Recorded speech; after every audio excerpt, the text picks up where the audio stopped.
Welcome, everybody. This is the Rotary E-Club of Silicon Valley. Every week, we bring you the stories of people who are making a difference in the lives of others around the world, people who are engaged in all sorts of interesting business possibilities, service possibilities, excellence possibilities. The opportunity that we have as an online and asynchronous Rotary Club to talk to people anywhere is one that we very much value in terms of being able to bring great stories to our worldwide membership and audience.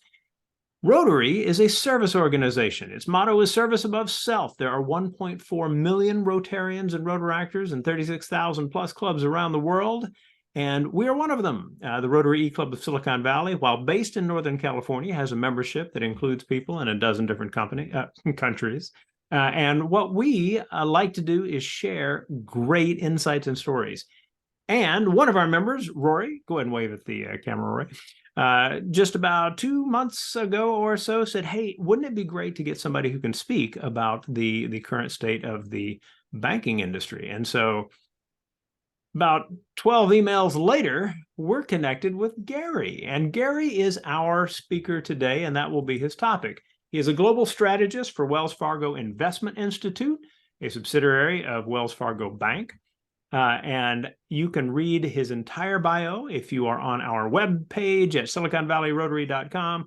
Scroll up a bit. If you slipped right past that, you can find out much more about Gary that way. If you are on our YouTube page, scroll down a bit and you can find his info there. But Gary, we are very happy to have you, and I hand the mic over to you. Welcome to the Rotary E-Club of Silicon Valley. Rushton, thank you. It's a pleasure to be here. I've spoken at Rotaries and other locations, so I have a sense of the format, the people, and really the good work that you all do. I really very much appreciate it, especially after being involved with some of the Rotaries around California, which is where I'm based. The topic for today, the banking industry, as Rushton mentioned, it really hit with a bang in early March. Conditions have subsided a bit. The industry, the regulators have taken care of the immediate brush fires, the blowups that we saw. There was a lot of concern about them spreading. We still have the memory of the global financial crisis fresh in our mind, and there was this concern about it becoming endemic, if not pandemic. And we saw a little bit of the international aspect of it, of course. A large institution in Switzerland was ultimately taken over by another. And that international cast certainly gave it, raised the concern about it becoming more of a systemic issue. So far, at least, it hasn't. We're not out of the woods yet. The overlay is, of course, the economic backdrop, and I'll try to get into that in a moment in the context of how it might affect the industry itself. But suffice it to say, it was a surprise coming as it did. We are in a fundamental transition at the moment, an environment over the past several decades of adequate and increasingly ample liquidity, financing, cash coursing through the financial markets, which typically has a cushioning effect not only on the economy, but on the banking industry itself. And that was accentuated in the immediate aftermath of the pandemic, the onset of the pandemic. All that stimulus by the U.S. governments overseas just simply added to the cash pile out there. So we were caught flat-footed by the macro environment. There were some yellow flags raised, certainly the Federal Reserve raising interest rates very aggressively beginning in March of last year. That made the environment a little less friendly, certainly, and becoming less so as we moved into 2023, creating strains on the industry, but really still underappreciated. And I think we had the problems, the outliers in the industry began to create some problems there. For a number of reasons. One was really specific to the initial a catalyst from Silicon Valley Bank. The deposit base, their customer base, very concentrated, very sophisticated. And that made any concerns about the institution that might have been raised, the transmission of those concerns through social media, through that narrow deposit base, through that narrow customer base, that much speedier. So the onset of the problem occurred far more quickly than it had in the past, really catching the regulators flat-footed. And there were some specific problems to the bank and to some of the other regional banks out there, the bond portfolios playing a bigger role in their asset base, a more important role than the more diversified, larger banks out there. In Silicon Valley's case, there was more of a bet, if you will. And you have to keep in mind, banking is inherently a risky process. We fund short, take short-term deposits, and we lend long, locking in longer-term yields. We do that on the lending side, and also on the bond side, we have banks with bond portfolios. And as interest rates rose, there was a sense that we were close to the peak in interest rates sooner than we really were. And that encouraged banks like Silicon Valley to move in more aggressively into longer term securities with those more attractive yields and with the hope that those interest rates would be moving down quickly. When interest rates move lower, bond prices move higher. So there is that prospect of a price appreciation, much like the stock market, in the event interest rates didn't peak as quickly as some banks thought they would. And that created real problems in bond portfolios. And to a greater or lesser extent, that affected their overall income performance. And once you see that and problems begin to appear, then you have depositors accelerating their move out of a bank. And as deposits dry up, they're forced to pull back on lending. And that's another source of income for banks. And that just adds to the problem. I might add that for the industry as a whole, we had already been seeing an outflow of deposits. These are the funds that banks use to lend and generate income, one source of income. As interest rates, short-term interest rates rose, typically what you see are money fund rates rising a bit more rapidly, treasury bill rates rising more rapidly than the rates that banks offer on deposits. They tend to be stickier.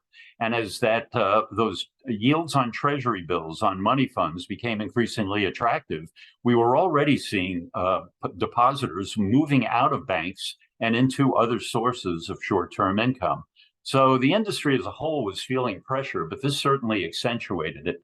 And for the smaller and mid-sized banks, that particularly the mid-sized banks that ran into some problems, this simply accentuated a problem, a squeeze on income that was developing. Again, unlike those larger banks, smaller and mid-sized banks aren't nearly as diversified.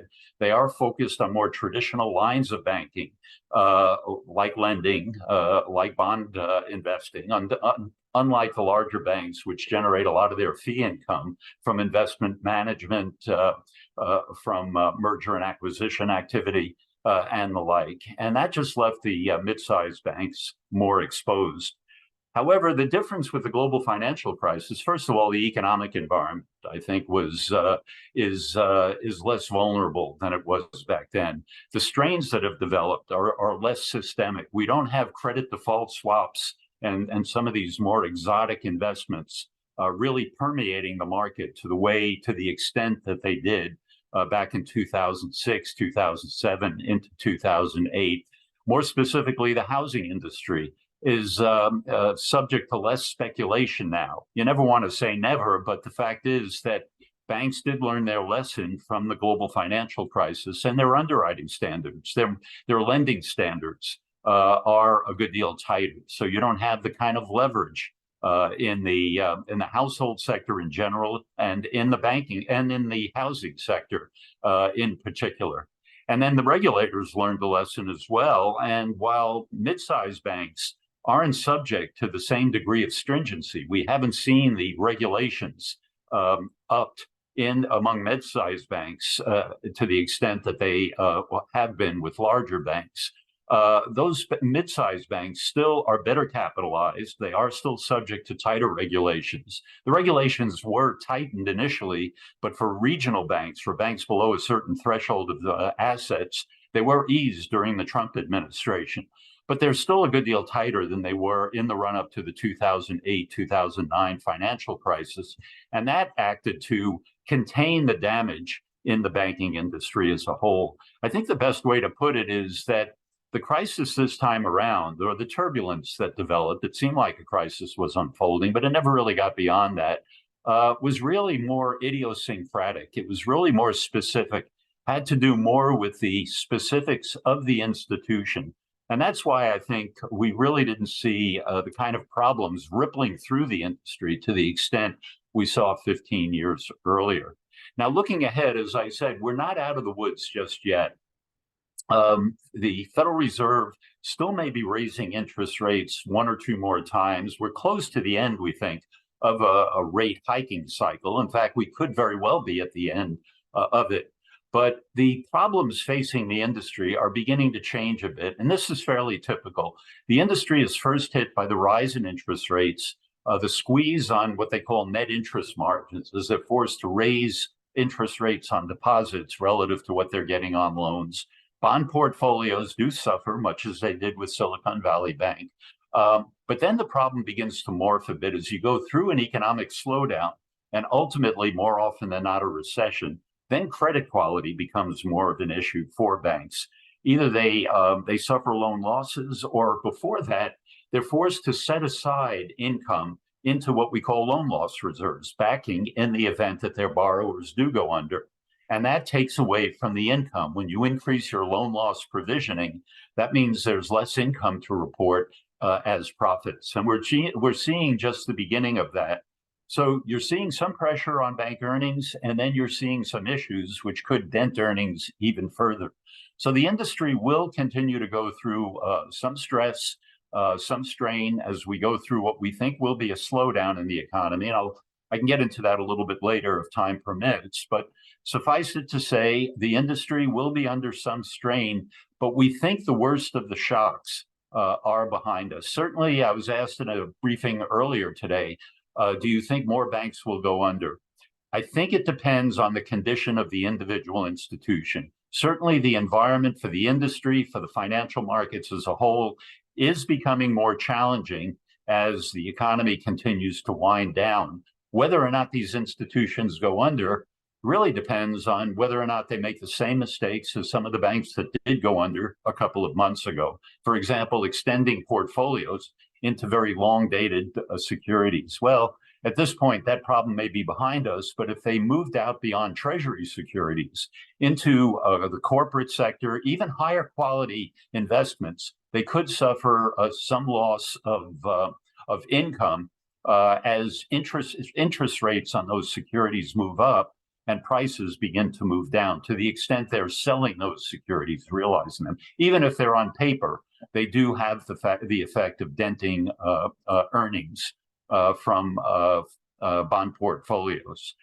Credit quality, as I said, will become more of an issue. But again, it depends on the individual institution. We just don't, and I hope I'm not whistling past the graveyard, but we don't anticipate the kind of systemic problems that we saw. And when I say systemic, I mean industry-wide, where you see multiple institutions running into problems, having to be taken over by larger, healthier financial institutions that we saw in 2008, 2009. Start with the economy. We're looking for a recession. I can get into the reasoning during the Q&A period if you'd like. We're looking for a recession, but we think it will be a mild to moderate one. And therefore, credit quality shouldn't deteriorate the way it did in 2008, 2009. Secondly, inflation is coming down now, and that means that rates are very close to a peak, and we think will be coming down more noticeably over the course of 2024.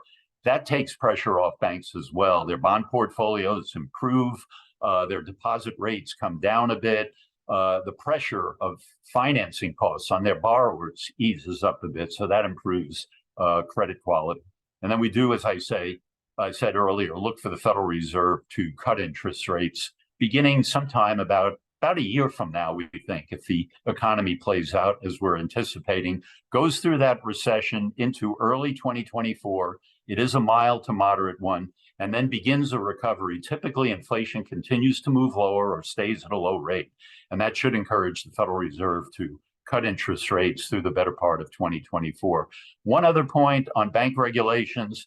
We've already seen some regulations tighten, but certainly the authorities are going to be looking at regulations to try to shore up some of the problem areas that became apparent in March. Deposit insurance, perhaps raising the level of that, better capitalizing banks, forcing the capital requirements, particularly among mid-sized banks, to increase a bit from where they've been.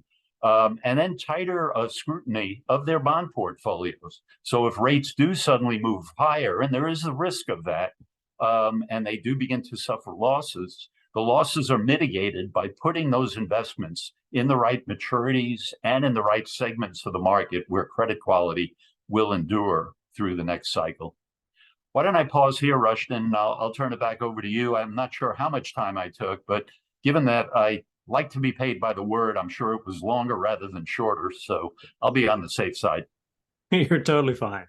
Thank you very much, Gary. Before we head into the Q&A, I want to introduce the people we have on the recording wave when I mention your name. From the Rotary E-Club of Silicon Valley, our paella master, Shags, up in Walnut Creek. Judge Rory in Houston. Good to see you, sir. And thank you for the suggestion that led to our getting Gary as a speaker. And as a guest, we have Roseanne Wolpert with us. So, Roseanne, thank you very much for being part of this today. My name is Rushton Hurley. I am the charter president of the Rotary Club of Silicon Valley and the programs person. So just a reminder to everybody, feel free to add questions to the chat if you'd like me to read them, or to just indicate that you have a question, and we'll go from there. We'll start with a question related to real estate. Gary, you mentioned real estate briefly as you're talking about the leverage of the housing sector, this kind of thing. I think of real estate, and I think of two things. I think of the increased costs related to whether insurance companies are willing to do business in places like California and Florida, where the kind of extreme weather events that are going on make it a very expensive process for them. And then I think of the commodification, if that's the right word, of real estate, and how different people have begun to see it as an investment vehicle, which I would assume is the kind of thing that gets us into a lot more up and down than people might want in real estate. Is this something that you feel like we've seen more of in the last couple of years? Certainly with the weather part, but I mean, with regard to what we'll call an interesting approach to finances. Well, what we've seen in the real estate area over the past several decades is the growth of it's really securitization. It's really using investment vehicles as an intermediary for investment in real estate. And by that, I mean, rather than purchasing a building or part of a building, a partnership moving into a direct investment in a building or other structure, commercial real estate, the development of REITs. And that was certainly an issue there and in certain other areas in the global financial crisis and the run up to it.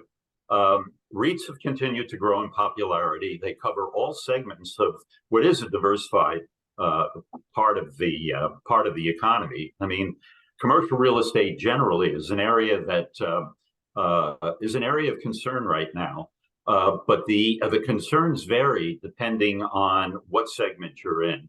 And I'm getting a little away from your question here, but about 20% of the commercial real estate market is made up of offices. And that to us is clearly the most sensitive part of the commercial real estate segment. But at the other extreme, you have self-storage operations where leases can turn over more quickly. You can adjust pricing. The towers for microwave tend to be more attractive. Even industrial tends to be a more rapidly growing area. But I would say that commercial real estate overall, in fitting it with the overall economic outlook, first of all, is an area of sensitivity, certainly for banks in general, for the economy in particular. Commercial real estate is the largest single lending category for banks. And as it turns out, the exposure relative to the size of a portfolio of all assets of an institution tends to be larger for the mid-sized and smaller banks than it is for the larger banks, which tend to be more diversified, as I mentioned earlier. So when we, circling back to the banking industry, it is an area of concern. And banks and commercial real estate now is getting hit from both sides. It's getting hit in particular from fundamentals that are specific to the sector. I mean, the post-COVID environment, office vacancies, much higher than they've been historically because people are working at home more, and businesses have been trying to adjust to that. We're seeing subleasing activity. We're seeing the redevelopment into mixed-use properties. But really, the low interest rates were able to carry the industry, property holders, investors, for quite some time. Now we've had in the past year this run-up in short-term rates, and that's variable rate financing. That is key to short-term rates that tend to go up and down more quickly depending on the interest rate cycle. Are the principal financing vehicle for offices and other types of commercial real estate. So they've been property owners and REITs and anything else connected to it have been squeezed more. And that's why we're seeing in the past year, that's why we're seeing these foreclosures, these bankruptcies developing more quickly. I mean, the supply-demand imbalance has been with us for quite some time. The really new feature, just adding to the pressure, has been the run-up in funding costs just to keep these operations going. Looking ahead as we go through a recession, we think that the problem will be more pervasive, and that's another strain that I omitted. I'm glad you brought that up on the market. It does have a more systemic effect on the economy because more investors are exposed to commercial real estate indirectly through these through the REITs that have developed, really going back to the 1970s. But it really grew, I think, in the last 20 or 30 years and continues to grow. So the exposure is that much greater by banks through securitization. They own commercial mortgage-backed securities, mezzanine financing, and the like, but also to the individual investor. I don't think it's a direct threat to the economy, a primary threat to the economy by any means, but directly and indirectly, it will add to the slowdown, which fortunately will be mitigated by other factors. But it is something we're certainly watching. So you mentioned interest rates. You've got a lot of history in the industry, and when I think of interest rates and let's just say an economy going a bit awry, I think back to the late 70s and early 80s when banks are saying, 14% on your deposit, and given that we're not seeing that, where this kind of hyper competition related to interest rates. Is there something that has been a part of how the industry has reacted over the last, say, 10 to 15 years in the different challenges we faced that has meant that we haven't seen that kind of acceleration that might portend a much deeper inflation issue than we did 30, 40 years ago? Yeah, I think a couple of things have changed. For one thing, the sources of financing have diversified. Banks are still reliant on deposits, but particularly the larger regional banks and the larger money center banks have developed alternative funding sources. Now, some of those do have those higher interest. They're more market sensitive, so they do have those higher interest rates. But there's more of a diversity. So they don't have to compete as aggressively for those funds. The funds are coming in to an array of sources that they can tap. All that, I think, has mitigated the kind of run-up that we've seen in short-term rates. Secondly, the level of inflation. We did have the spike in inflation. It peaked at 9% in June, but it was very short-lived. It was due to a series of shocks related directly and indirectly to the pandemic. And then it proceeded to come down fairly rapidly in the second half of last year. And now we're beginning to see the second stage of that decline. They're geared to inflation. And over the last several months, inflation has been down to a little more than 3%. Year over year, it's still 5%. But you look at that trend recently, and it's a good deal lower than even that. On top of that, the lending activity had been growing more moderately. And without that higher inflation rate, that meant that interest rates didn't have to soar into double digits as they did back in the late 70s and early 80s. We did have a spike similar to what we had 45 years ago, but it was more short-lived. The catalysts for it were more shocks than the internal workings of the economy, which were really spinning out of control. So those rates have come down. And then on top of that, lending activity already was winding down. Loan growth was moderating. So you didn't need that funding as aggressively as you did 45 years ago, when banks were more reliant on deposits and a narrow range of certain money fund activity that they tapped into. And lending activity was very strong, partly because inflation stayed higher. Loans, the value of loans, what they're financing, is geared very much to the inflation rate. So with inflation staying up there, that kept loan growth much stronger than it would have been otherwise. So a couple of things coming together, which I think have kept certainly the more visible short-term rates lower than they were back then. Great. Well, there are several good questions in the chat I want to get you to explore a bit. One has to do with the thought that we are about to have a lot of people around the country feel a little bit more flexible, I guess, with their resources in terms of student loan deferment being lifted. That idea that suddenly they may not have the same kinds of concerns along those lines. No, I meant the other way. I meant it the other way, Rushton. They're going to be more strapped now, and they're going to be coming out of the housing bid market. So how's that going to impact the current housing slump? Yeah. Well, it's more than the housing slump. We do, just very quickly on housing, we look for further pain in the housing industry. Affordability, because of the run-up in mortgage rates, they've leveled out a bit, but what they're financing is a lot more expensive. We had that tremendous increase in home prices. So when you look at affordability, more or less, how much income you have relative to what you need to qualify for a mortgage loan, that ratio has been declining. It's at a 30-year low. Well, it's lowest since 1989. So affordability is certainly under pressure, and that will put a lid on housing. What benefits housing is the tight supply. We're just not seeing the turnover. To put a number to it, inventory in relation to current sales is only about 2.5, 3 months at the moment. The long-term norm is more like 5 or 6 months equivalent of sales. In other words, inventory is a good deal tighter. Why? Well, for one thing, most importantly, people are still taking advantage of those low mortgage rates. Until about 2 or 3 years ago, 2 years ago, you could get a mortgage rate for about 3%, maybe even less than that. So people are reluctant to sell their home, roll into a new mortgage that carries a mortgage rate of 6 or 7%. So you're not seeing the turnover there. You're not seeing home construction keeping up with household formations. That's the underlying source of demand. All that to say that we do see some additional pain in housing, but nothing like what we saw 15 years ago. And in fact, we think, knock on wood, walking past the graveyard, whistling past the graveyard, not even as serious as what we saw in the latter part of the year when we had that wrenching increase in mortgage rates. We don't look for mortgage rates to really move up in a big way from here because we think we're near the peak in the interest rate cycle. That's housing. But your point is still well taken. They were a large segment of younger households, younger people, and even their parents benefited from that deferral on mortgage payments right after the beginning of COVID. So their cash flow improved.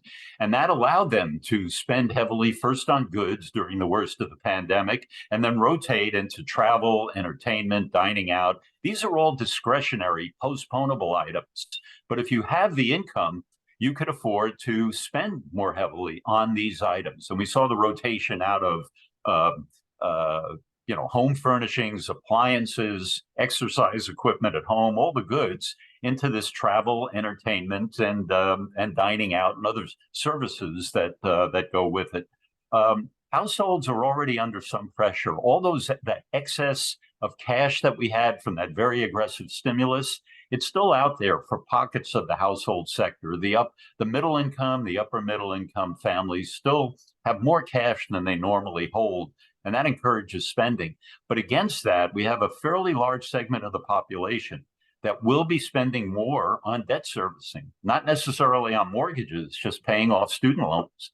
I seem to remember the average cost will be about $200 a month in mortgage payments. That's a pretty big chunk. And we think that while it won't stop this this growth cycle dead in its tracks, it will add to the slowdown in growth that we're already seeing. Growth has been running at a modest rate, and it has been losing momentum. I know we focus on very strong job growth, very strong services spending, all the things I mentioned a moment ago.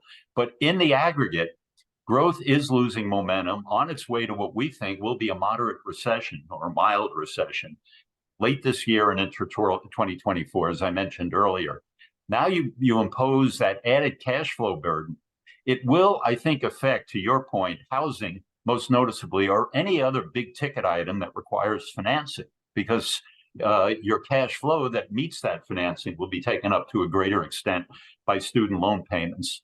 It won't have an overwhelming effect, that $200 a month. If you aggregate it up, it makes a dent in consumer spending growth, but doesn't totally overwhelm it.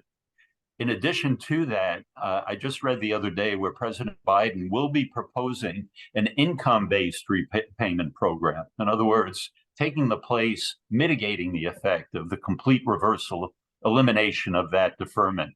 So for lower income families, the repayment will be stretched out a bit. The total cost of paying off the student debt will be greater because you're paying it off over a longer period of time with interest. But the upfront impact will be mitigated. You won't see that $200 on average haircut. It will be a bit lower than that. Still has to pass, but they're working on efforts to mitigate the effect. But either way, I think it will have a noticeable effect. But I think it changes the trajectory of the economy more than fully reverses it in a hurry, is my best way of putting it. Good deal. Thank you. And Shags, thanks for correcting me on that piece as well. Good to get that right. Roseanne asks a question. How can an individual who wants to use a mid-size or a smaller bank choose a lower risk institution? Well, that gets into the mechanics. I mean, I don't necessarily advocate it. I think that there are some very healthy institutions out there. You don't want to paint the entire sector with the same brush.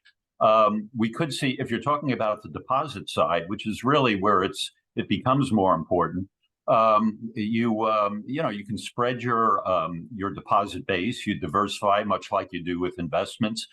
There will be an effort, I think, in Congress. One thing we could see from this is an increase in that $250,000 per person, with $500,000 for a married couple, for example, ceiling on deposit insurance. That could very well go up. As you may recall, in early March, they eliminated the ceiling for a time just to make sure that they were containing the problem that began with a selected number of banks. So the need to move your money around may be less pressing. You could certainly move your deposits with larger, better capitalized institutions. No guarantee.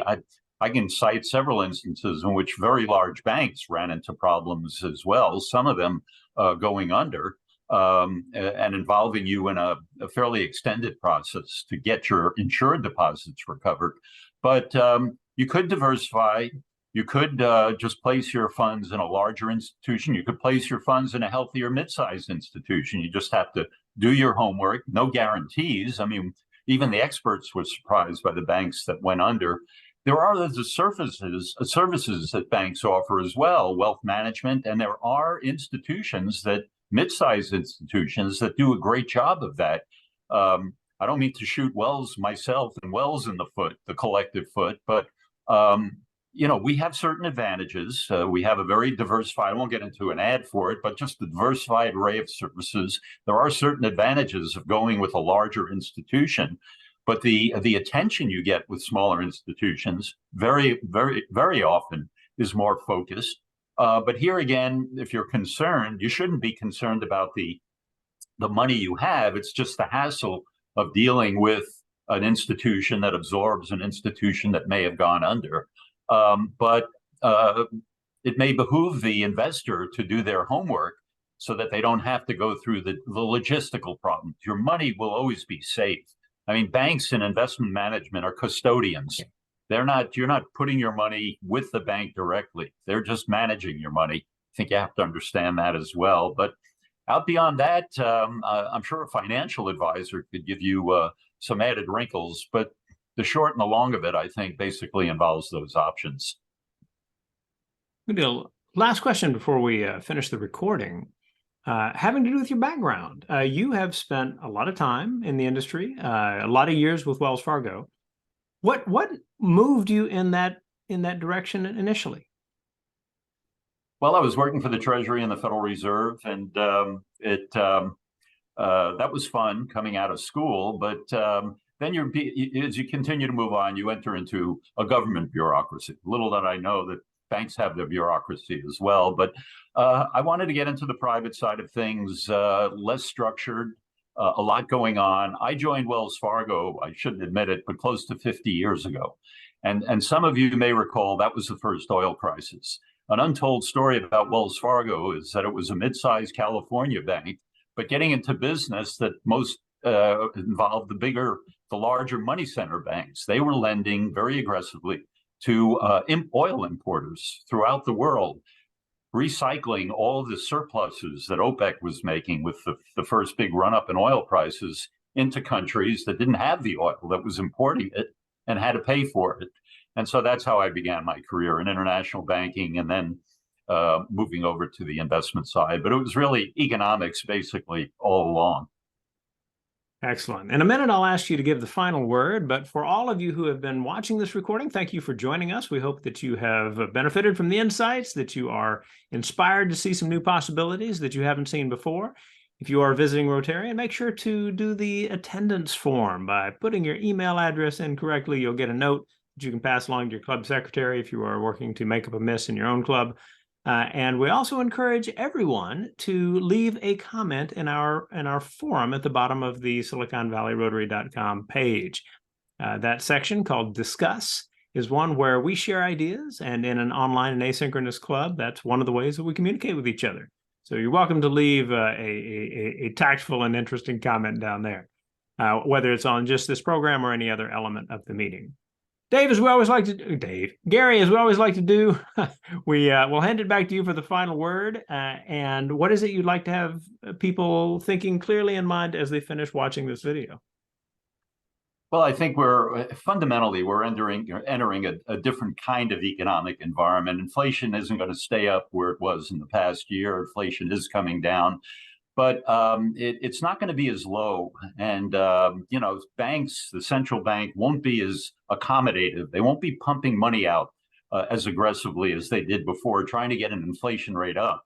They've already seen that moving up. So we're going to see more of a headwind. And I think most importantly, the biggest impact will be on the financial markets, on investments. The challenges for the stock market will increase a bit as we go through a recession. But even beyond that, with a higher rate of inflation, interest rates a little bit higher than they were before, maybe a little bit more than just a little bit, it's going to be a little bit more challenging for investors going forward. And I think you have to be more attuned to what's happening in the economy and the changes that are taking place in financial markets. Excellent. Well, thank you so much, Gary. And thank you all for joining us. We will see you next week. Thank you. Thanks for having me along. Wow, Gary, that was one of the most comprehensive